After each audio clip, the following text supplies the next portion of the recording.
felt like I was getting no boost on that last pull, and that would explain why. The coupler to the intake pipe popped right off. It's bound to happen sooner or later, honestly. Still have solid connection here. I need to make this pipe all hard lined all the way to the turbo and V-band it. So I was gonna go to the drag strip this weekend and test out the car. Now I don't know.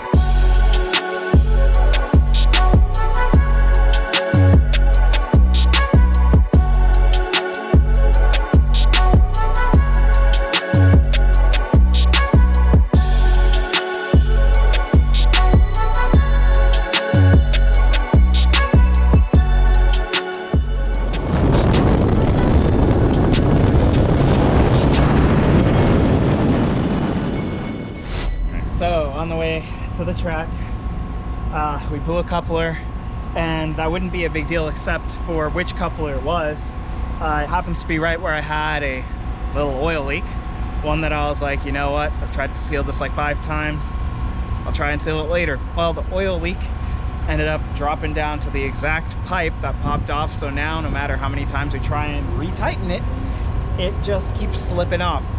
So this may be a bust, hopefully not. I'm gonna try this a little longer. It wasn't supposed to be this hot today, but it's still probably the nicest day that there's gonna be for this year. So one way or another, we gotta get home. So I'm gonna try and get it back together. Big thank you though to John and Nick. Good luck, brother. Thank you.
What are the odds?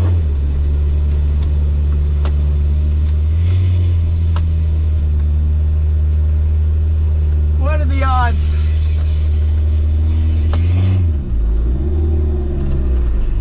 You're kidding me, man. It's just like last year. Thank you.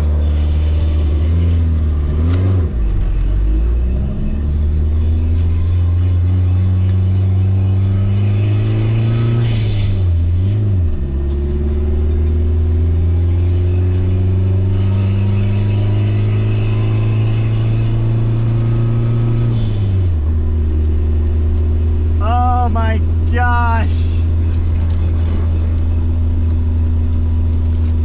That's racing.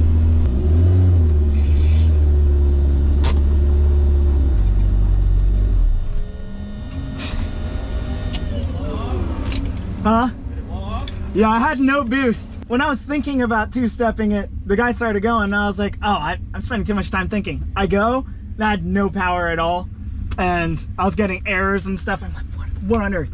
It literally sat in line. I turned it on and off multiple times with zero problems. And then when I went to go, it just, dang it. Let's see if anything looks weird. Sorry I've dragged you out for nothing. No, you're good. All right, so unlucky. That pipe popped off again. Fantastic. Like the car got here and it was fun on the way here, but since being here, it's a typical day at the track story, man.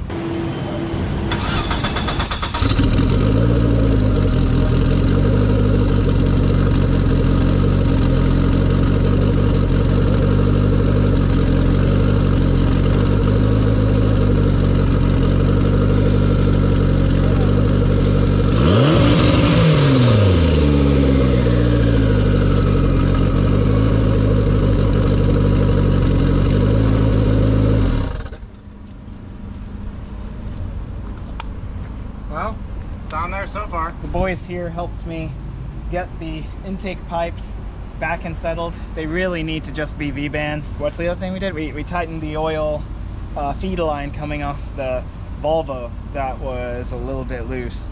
And we're here debating whether to try and do it one more time or to pack it in, try and get it refined and come back another week and see if we can do something. That's about it.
Again.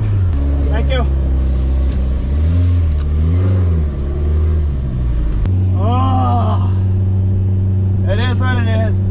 I've got to V-band the intake pipes. You have to be V-banded or they need to be braced somehow. It's the only answer.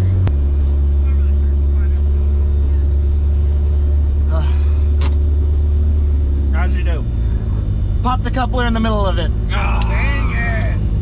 It was like 15 pretty much. Do you have the slip? But yeah, I do. My start was atrocious. Eighth was 9.4. All right, it's time for a little retrospective. It's been a couple days since we went to the track, and here are a couple of things of note from that day. So the first major obstacle, obviously, was the intake piping popping off. Fortunately, it stayed on for the drive home, but I need to do something to brace it better, as I mentioned previously as well. I'm pretty sure I know how I'm going to go about that, but I'm just going to wait and show on video when it's done. That's thing one. Thing number two is I was pushing a bit of coolant, and that is something I noted after my HPDE event back in November, the binge track event, and it is possible that my head gasket's on the way out or something, but I don't want to go to that quite yet. Basically, I'm just hoping that it hangs in there. Still got a few things I want to do, even if I've got to come around to doing that. So there's that. Also on the cooling front, one of my fans, this one over on the passenger side, was not working, we realized when we got there. Something fantastic about the radiator setup is that since it's up here front mounted, I was getting plenty of air on the highway on the way there, and my coolant temps were pretty reasonable. They were between 160, 170, didn't go higher. But when we got on regular roads, it started climbing higher and higher and higher. And I was like, what's going on, why is it not cooling itself?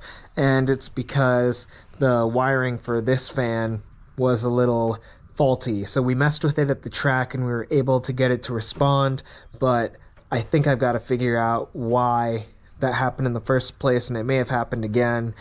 It would be hard to be able to tell. And then even stranger, on the other side, I don't know how well you can see that. I've shown before the damage to the driver's side fan, and that's one thing, but what we realized at the track is that the blades themselves are gone. So this fan isn't doing any work. It'll spin, but the propellers aren't there anymore. I don't even know how that happened. I have no idea. It's insane. I actually got stranded, not in the middle of an intersection, but I pulled off and waited for my car to cool down a bit because my car was overheating while I was waiting in traffic to be able to get to the interstate. And once I was on the interstate, I was fine, able to make it home okay. But the car was struggling to cool itself probably the entire day. And so that can throw a wrench in quite a few things. I've got to obviously replace that fan, and I got to figure out how to get that one working 100%, or maybe I just replace both fans. Then there's my launch control. I was actually paranoid about building too much boost off the line, so I dropped the RPMs a bit, and that ended up being a mistake. The car was just stumbling around, and it wasn't doing the two-step properly. I didn't build any boost when I did that two-step check. I didn't hold it long enough, but I didn't build any boost when we did the two-step check after we tried to put back on that coupler in between runs. So there wasn't enough air flowing to where it would have inevitably popped it off, and we would have known before I even made the pass that it wasn't going to hold. But there were 20-pound pulls. I got through second and most of third gear at 20 pounds of boost before the coupler popped off. It just is what it is, again. If that intake pipe had held, we would have gotten a pretty good idea of how the car would perform on the drag strip, but now we're going to have to go back and get the answer to that another day, which is completely fine. Some information I didn't really include in my previous videos is I ended up flipping the bare brake kit, the calipers, to opposite sides, so the brake bleeders were facing upwards because they're marked left and right, but the brake bleeder was pointed downward, and I wasn't sure if that would be a big deal, but Jason, who sold me the brakes, he did give me the heads up that you may not be able to properly bleed them unless they're pointed upwards, and that was definitely the case for me. I attempted multiple times in a couple different methods to bleed these brakes with the bleeder valve pointed down, and it was not working out for me. I tried pulling out of the garage car, it came to a rolling stop. I wasn't able to get them to engage. I just flipped them over, took a little bit of time, but nowhere near as long as it took me to put them on in the first place. And voila, they bled fine the first try, and I felt completely safe driving it all the way up to Beach Bend to be able to do those two field passes. And the last thing I wanted to show you is my fire extinguisher setup, the quick release that I installed the night before we went to the drag strip. And obviously it's a contingency, and hopefully I won't be needing a fire extinguisher, but it does offer some peace of mind. I think it looks pretty cool here, and I'll show you how it works. There's a little button you hit here, comes right off, and it mounts back on just as easily. Just make sure it's locked on, go like that, not going anywhere. So yeah, that's the current state of the car. Now I do need to address all those things I just mentioned, as well as a couple other things that should be pretty entertaining when you find out about them. But in the meantime, that's it for this video. But I do hope you stick around for when the car does, in fact, do its first successful pass on the compound turbo setup.